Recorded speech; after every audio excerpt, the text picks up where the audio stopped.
ডুয়ার্সের নাগরাকাটায় ত্রাণ বিলি করলেন শিলিগুড়ির বিজেপি বিধায়ক। আপনাদের মনে থাকবে গত সোমবারই নাগরাকাটায় ত্রাণ বিলি করতে গিয়ে বিক্ষোভের মুখে পড়েন সাংসদ এবং বিধায়ক। হামলায় রক্তাক্ত হন খগেন মুর্মু এবং তিনি এখনো শিলিগুড়ি বেসরকারি হাসপাতালে ভর্তি। হাসপাতাল থেকে ছাড়া পেয়ে ফের সে একই জায়গায় ত্রাণ বিলি করলেন বিধায়ক শঙ্কর ঘোষ। সবাইকে ধন্যবাদ। ত্রাণ দেওয়াটা অধিকার, ত্রাণ পাওয়াটাও অধিকার। আমরা তো বোমাবাজি করতে যাচ্ছি না, দুষ্কৃতির দল নয়। ফলে আমি মনে করি শান্তিপূর্ণভাবে ত্রাণ মানুষ পাক। আপনারা সেই ভদ্রমহিলা, আদিবাসী ভদ্রমহিলা একটি কথা বলেছিলেন যে हम लोगों को तो आखिर में ত্রাণ ही नहीं मिला, ये सब करने से क्या फायदा हुआ। তো আজকেও যদি আমি যেতাম ওখানে, আবার যদি সেই সিচুয়েশন তৈরি হতো, তাহলে তো আবার সেই মানুষগুলো ত্রাণ পেত না। তার থেকে ওনারা ত্রাণ পাক, ওনাদের ত্রাণ পাওয়াটা অনেক বেশি জরুরি। আমার নাগরাকাটা আসার কথা, আমি নাগরাকাটায় এসেছি।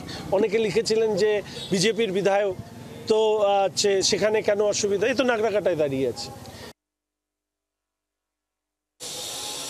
লক্ষণ রেখার বাইরে যাওয়া হলো না বিধায়ক শঙ্কর ঘোষের।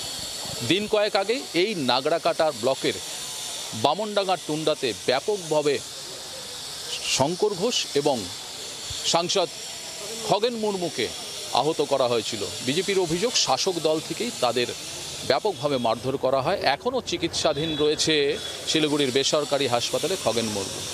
শঙ্কর ঘোষ কিছুটা সুস্থর পর আজ এই নাগরাকাটা অর্থাৎ জলপাইগুড়ি জেলার নাগরাকাটাতে ত্রাণ সামগ্রী বিলি করতে।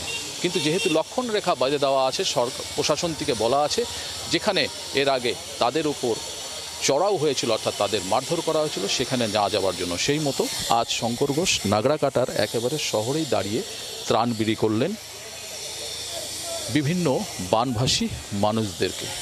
পাশাপাশি বললেন ত্রাণ দেওয়া নিয়ে কথা, কোথায় গেলাম আর কোথায় গেলাম না সেটা বড় বিষয় নয়। যদিও সরকারের বেঁধে দেওয়া অর্থাৎ প্রশাসনের বেঁধে দেওয়া লক্ষণ রেখা সেই অর্থে কিন্তু পার করতে পারলেন না শঙ্কর ঘোষ।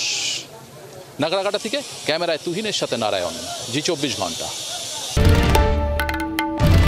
বাংলার আওয়াজ, বাঙালির আবেগ, জি24 ঘন্টা।